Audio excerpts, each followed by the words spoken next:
شروع اللہ کے پاک اور بابرکت نام سے جو بڑا مہربان نہایت رحم کرنے والا ہے۔ ابلا ہوا پانی پینے سے کبھی گردے خراب نہیں ہوتے۔ سورہ فاتحہ پڑھ کر سونے سے برے خواب نہیں آتے۔ ایت الکرسی پڑھتے رہنے سے بھولنے کی بیماری ختم ہو جاتی ہے۔ خالی پیٹ تیز ٹھنڈا پانی پینے سے ہارٹ اٹیک کا مسئلہ ہو سکتا ہے۔ زیادہ میٹھا کھانا انسان کی عمر میں کمی لاتا ہے۔ دار چینی چباتے رہنے سے بڑا ہوا پیٹ چھوٹا ہو جاتا ہے۔ چینی زیادہ استعمال کرنے سے بھولنے کی بیماری لگ جاتی ہے۔ زیادہ سونے سے موٹاپا آتا ہے۔ دودھ میں میٹھا ڈال کر پینے سے ہڈیاں کمزور ہوتی ہیں۔ زیرہ چباتے رہنے سے پیٹ کبھی باہر نہیں آتا۔ اگر کان میں پانی چلا گیا ہو تو منہ اور ناک کے آگے ہاتھ رکھ کر پھونک مارنے سے پانی نکل جاتا ہے۔ ہاتھ پاؤں سن ہو جاتے ہوں تو لیمو چاٹتے رہا کرو، بیماری ختم ہو جائے گی۔ نہار منہ کشمش دانے کھانے سے دماغ تیز ہوتا ہے۔ شیمپو میں شہد ملا کر سر پر لگانے سے بال جھڑنا بند ہو جاتے ہیں۔ دن میں ایک ٹائم چائے پینے سے انسان چست رہتا ہے۔ لیمو پر نمک لگا کر دانتوں پر مسلنے سے دانت سفید ہو جاتے ہیں۔ بینگن کا سالن کھانے سے خون کی کمی دور ہوتی ہے۔ دودھ میں سیب کا رس ڈال کر پینے سے منہ کی جھریاں ختم ہو جاتی ہیں۔ دار چینی چبانے سے پیٹ کا درد رک جاتا ہے۔ کھٹی دہی کھانے سے دماغ کمزور ہو جاتا ہے۔ دہی میں میٹھا ڈال کر کھانے سے خون پیدا ہوتا ہے۔ گاجر گیندے سمیت کھانے سے پیٹ میں درد ہو سکتا ہے۔ لہسن کی خوشبو سونگھتے رہنے سے پیٹ کی چربی ختم ہو جاتی ہے۔ چاکلیٹ کھانے سے گلے کی خارش ہو سکتی ہے۔ جو بچہ رات کو بستر پر پیشاب کرتا ہو اسے جامن کھلایا کرو۔ کھانے کے فوراً بعد پانی پینے سے پیٹ پر موٹاپا آتا ہے۔ لوکی کا سالن کھانے سے سوجن کم ہو جاتی ہے۔ چاول زیادہ کھانے سے پیٹ بڑھ جاتا ہے۔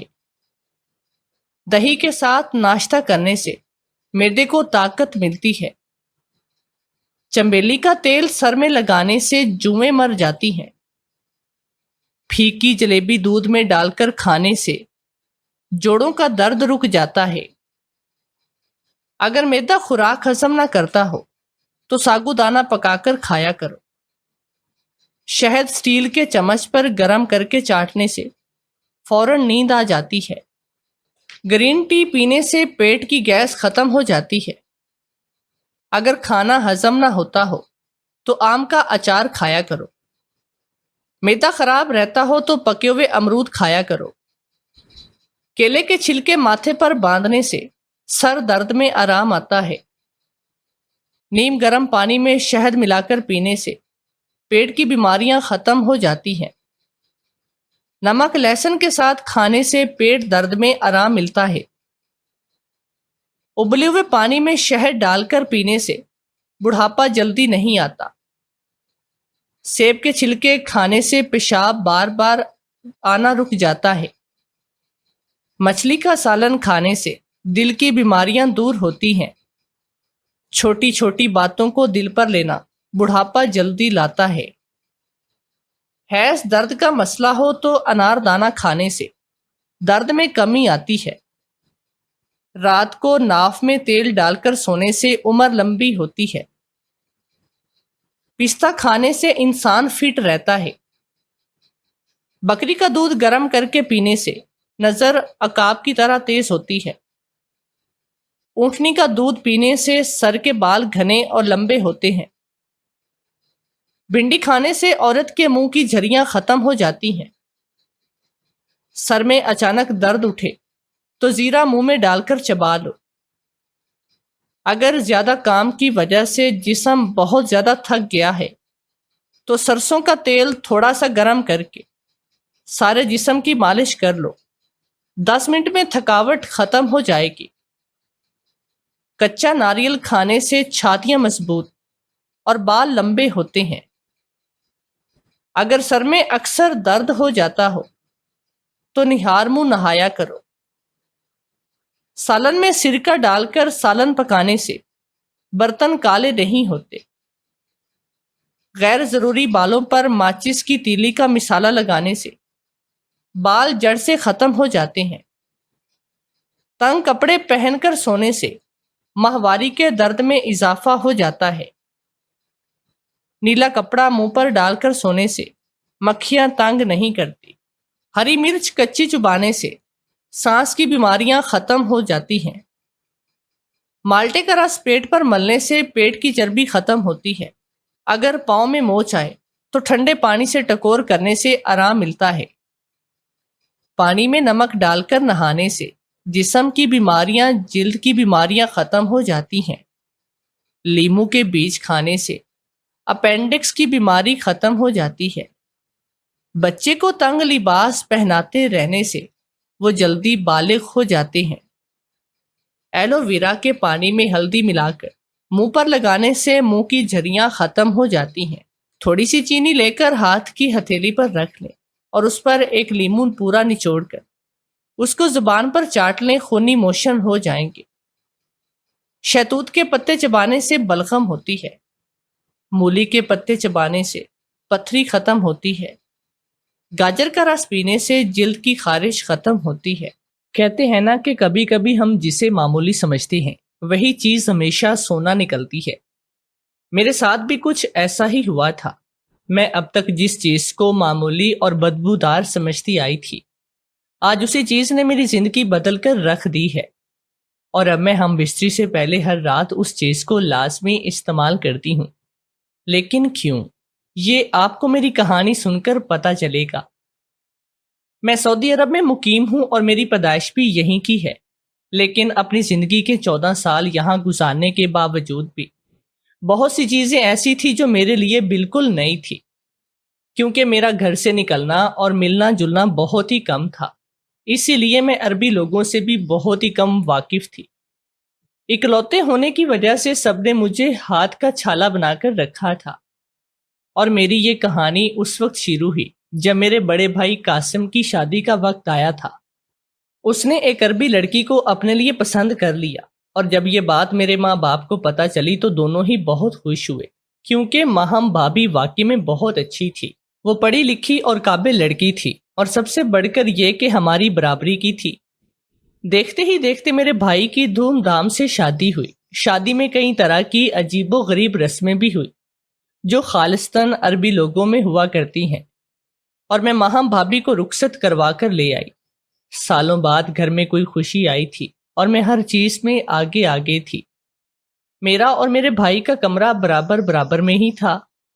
جب میں نے ماہم بھابی کو ان کے کمرے میں بٹھایا تو ان کے چہرے پر ایک عجیب سی چمک تھی۔ یہ چمک ایسی تھی کہ میں حیران رہ گئی تھی۔ میرے دل میں یہ خواہش سر اٹھانے لگی کہ میں کیوں نہ اپنے بھائی بھابی کو شادی کی پہلی رات ایک دوسرے کے ساتھ باتیں کرتے دیکھوں۔ یقیناً اس چمک کے پیچھے کوئی خاص وجہ تو ہوگی۔ یہ میری عمر کا وہ حصہ تھا جس میں میاں بیوی کے آپس کے تعلق سے بالکل ناواقف تھی، اور مجھے ہرگز بھی اندازہ نہیں تھا کہ شادی کا مطلب ہوتا کیا ہے۔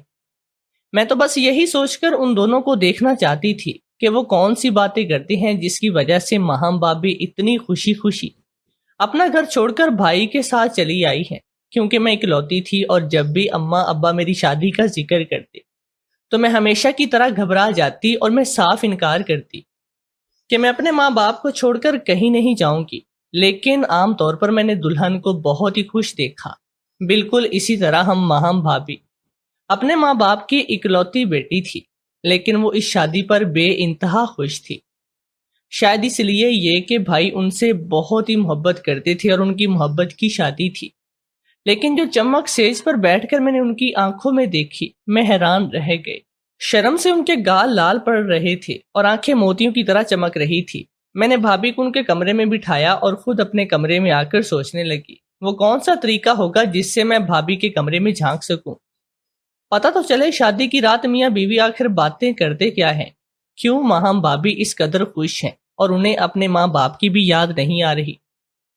کافی دیر سوچنے کے بعد اچانک ہی میری نظر اس روشن دان پر پڑی جو میرے اور بھائی کے کمرے کے درمیان میں بنا ہوا تھا۔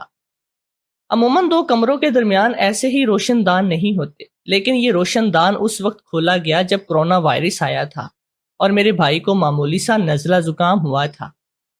انہوں نے احتیاطاً خود کو کمرے میں بند کر لیا اور پھر میں نے ہی رو رو کر یہ روشن دان کھلوایا تھا، کیونکہ میں بھائی سے ہر وقت باتیں کرنا چاہتی تھی۔ کورونا کے دنوں میں یوں ہی ہم سب ایک دوسرے کے سہارے کی بہت ضرورت تھی، کیونکہ لاک ڈاؤن میں ہم سب اپنی اپنی جگہوں پر محصور ہو کر رہ گئے۔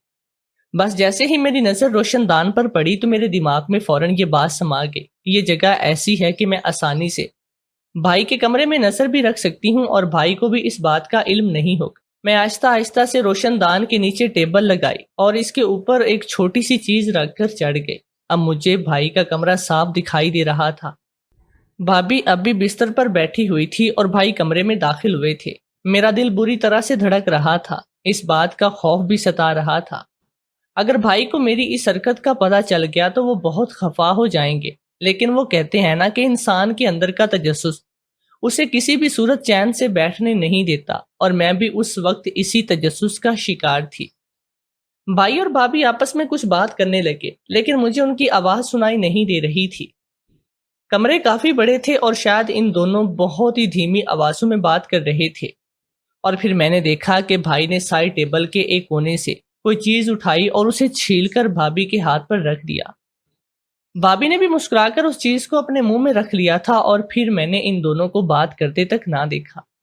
وہ کیا چیز تھی میں یہ نہیں دیکھ پائی تھی، لیکن میں حیران تھی کہ بھائی نے شادی کی رات بھابھی کو کیا کھلایا ہے۔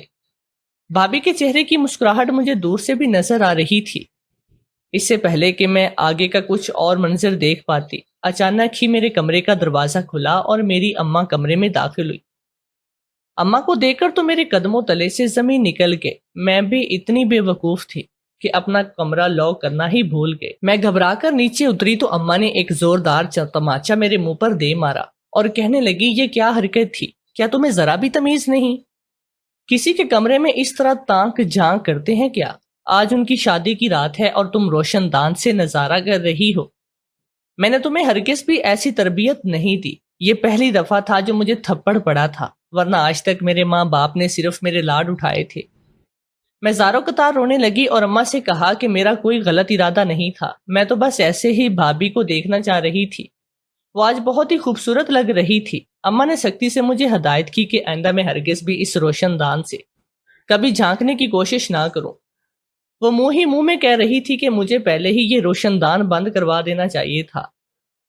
اماں میرے لیے دودھ کا گلاس لے کر آئی تھی، مجھے زبردستی دودھ پلایا اور باتیں سناتی بستر پر لٹا کر واپس چلی گئی، اور میں یہ سوچنے لگی کہ بھائی نے بھابھی کو کیا کھلایا تھا، ان کے کمرے میں کیا ہو رہا تھا۔ یہ وہ باتیں تھی جو شاید ہر کچی عمر کی لڑکی کے ذہن میں ہوتی ہیں، لیکن انہیں زبان پر لانے کی ہمت کسی میں نہ تھی۔ میری تو کوئی بہن بھی نہ تھی کہ میں اس سے ہی کوئی بات شیئر کرتی۔ میں سارے دن کی تھکی ہوئی تھی، یہی سوچتے سوچتے مجھے نیند آ گئی۔ میں نے ایسا بھی کیا غلط کیا تھا جو میری امی نے میرے منہ پر تھپڑ لگا دیا تھا؟ اور جب میں صبح اٹھی تو اٹھتی ہی میں بھائی کے کمرے میں چلی گئی۔ بھائی تو کمرے میں نہ تھے، لیکن بھابھی تیار ہو رہی تھی، مجھے دیکھ کر مسکرا دی اور بیڈ پر بیٹھنے کا مجھے اشارہ کیا۔ میں بہت ہی شوق سے بھابھی کو دیکھ رہی تھی، ان کا چہرہ گلاب کے پھول کی مانند کھلا ہوا تھا، اور وہ زرق برق لباس میں پوری طرح سے قیامت ڈھا رہی تھی۔ انہیں دیکھ کر ایسا لگ رہا تھا جیسے انہیں دنیا کی ہر خوشی مل گئی ہو۔ میں دل ہی دل میں بھائی کی پسند کو داد دینے لگی، اور پھر میں جیسے ہی ان کے بیڈ پر بیٹھی تو میری نظر سائڈ ٹیبل پر پڑی، جہاں ثابت لہسن کی ڈلی پڑی ہوئی تھی، اور اس میں سے ایک کلی غائب تھی، اور پورے مجھے رات والا وہ منظر یاد آیا۔ یقیناً بھائی نے بھابھی کو لہسن کھلایا تھا، لیکن شادی کی رات بھلا ایسی بدبودار چیز کھلانے کا کیا مطلب تھا؟ لہسن کھانے سے تو منہ سے اچھی خاصی بدبو آتی تھی۔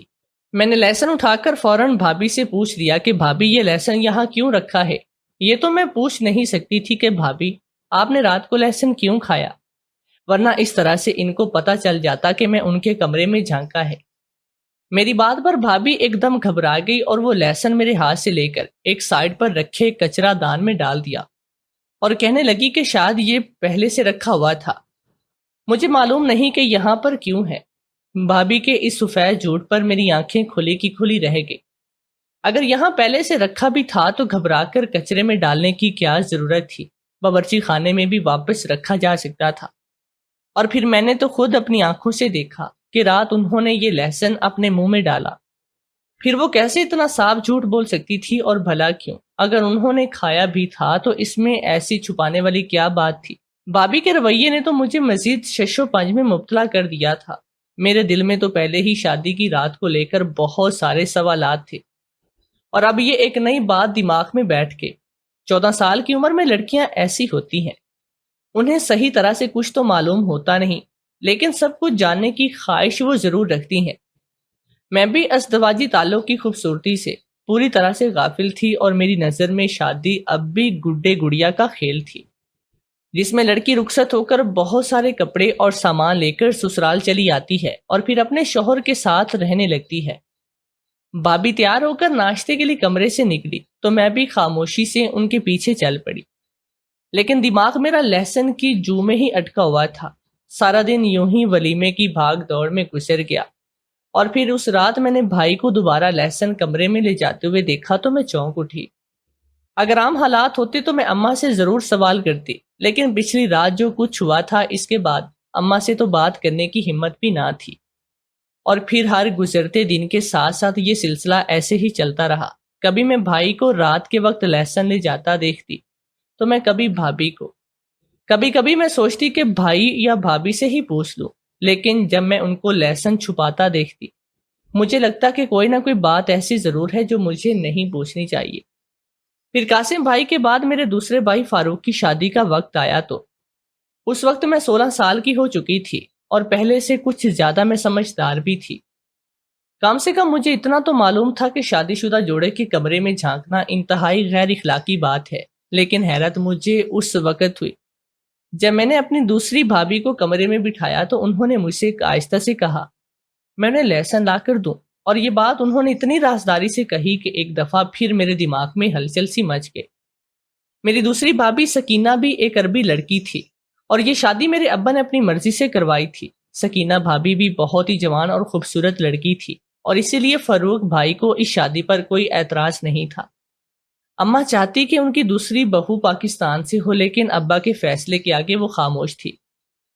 جب سکینہ بھابھی نے بھی مجھ سے لہسن کی فرمائش کی تو میں نے بھابھی سے کہا کہ اتنی بدبو تار چیز کا آپ کیا کریں گی؟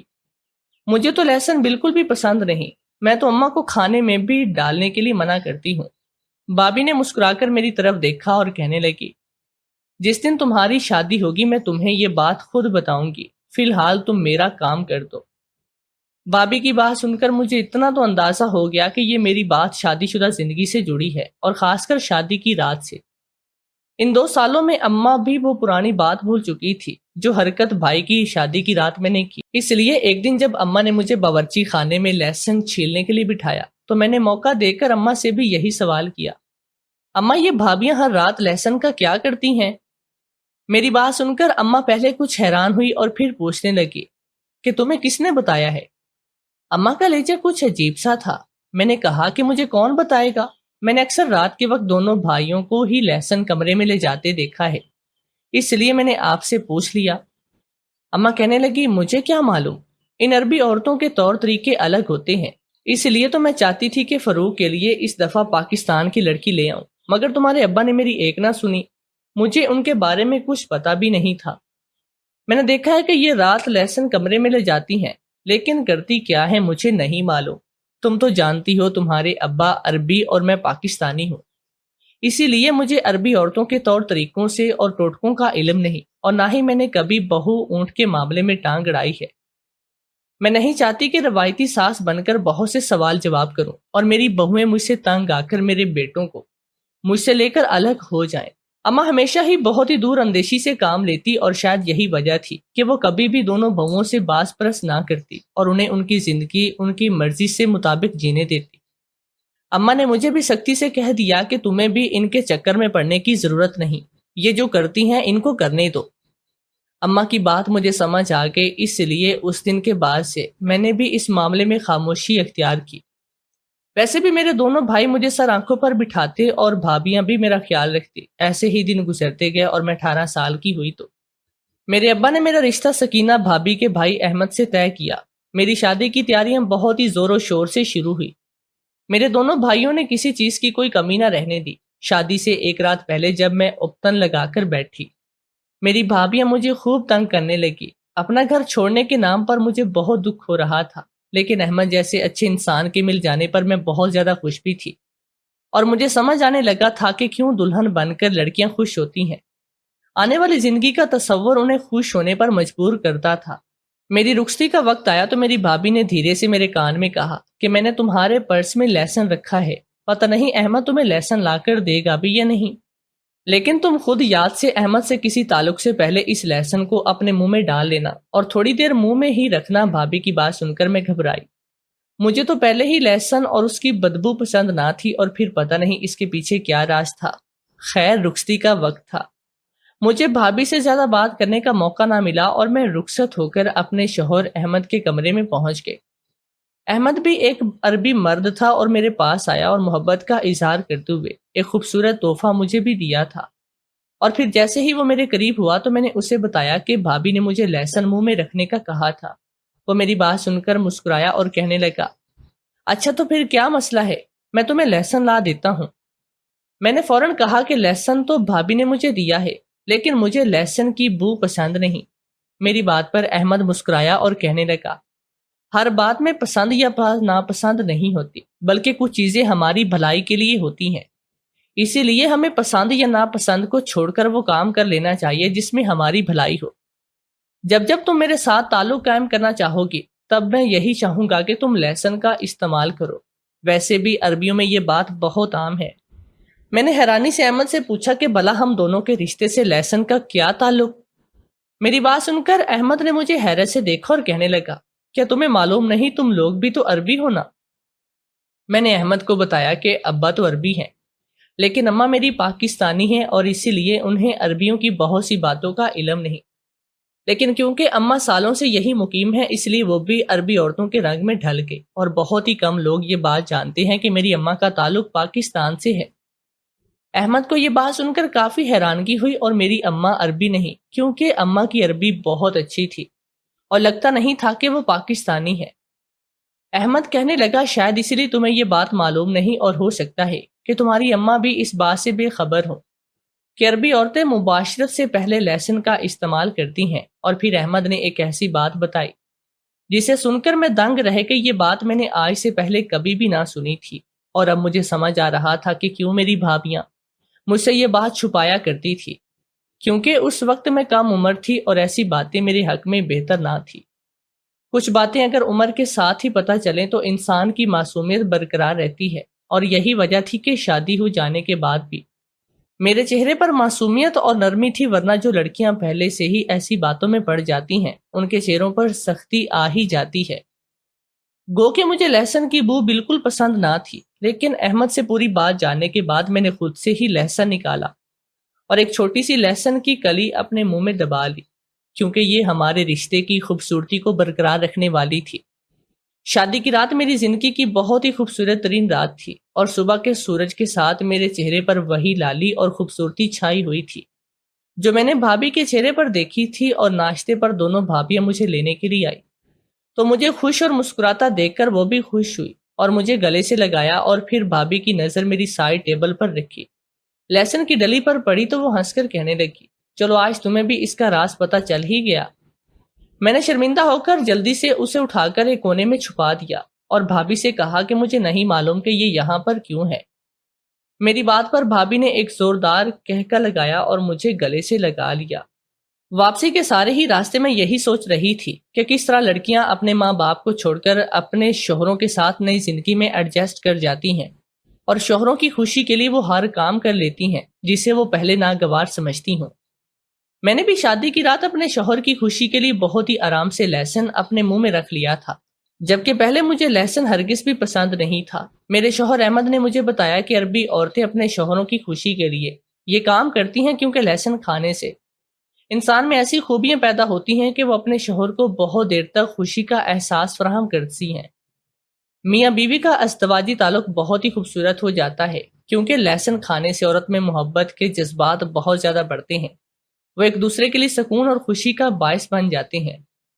تھوڑی دیر لہسن کو منہ میں دبا لینے سے باتوں میں بھی وقفہ آتا ہے اور مباشرت کے درمیان تو بات کرنے کی ویسے بھی معاملت نہیں۔ اسی طرح ایک تیر سے دو شکار ہو جاتے ہیں۔ مباشرت کے درمیان میاں بیوی ایک دوسرے سے ہم کلام بھی نہیں ہوتے اور ان کے جذبات میں بھی اضافہ ہو جاتا ہے۔ بہت کم لوگ لہسن کی اس خوبی سے واقف ہیں، لیکن عربی عورتوں کو اس کی اہمیت کا بخوبی اندازہ ہے۔ یہ تو لہسن ویسے بھی بہت سارے فوائد رکھتا ہے۔ کولیسٹرول کو کنٹرول کرتا ہے، جذبات کو بڑھاتا ہے اور انسان کے دماغ کو بھی تیز کرتا ہے۔ لیکن عربی عورتیں اسے خاص کر اپنے شوہروں کی خوشی کے لیے استعمال کرتی ہیں۔ یہ بات جان کر میں کافی حیران ہوئی تھی اور میں نے بھی احمد کی خوشی اور ہمارے رشتے کی مضبوطی کے لیے لہسن کی ایک کلی کو منہ میں رکھ لیا تھا۔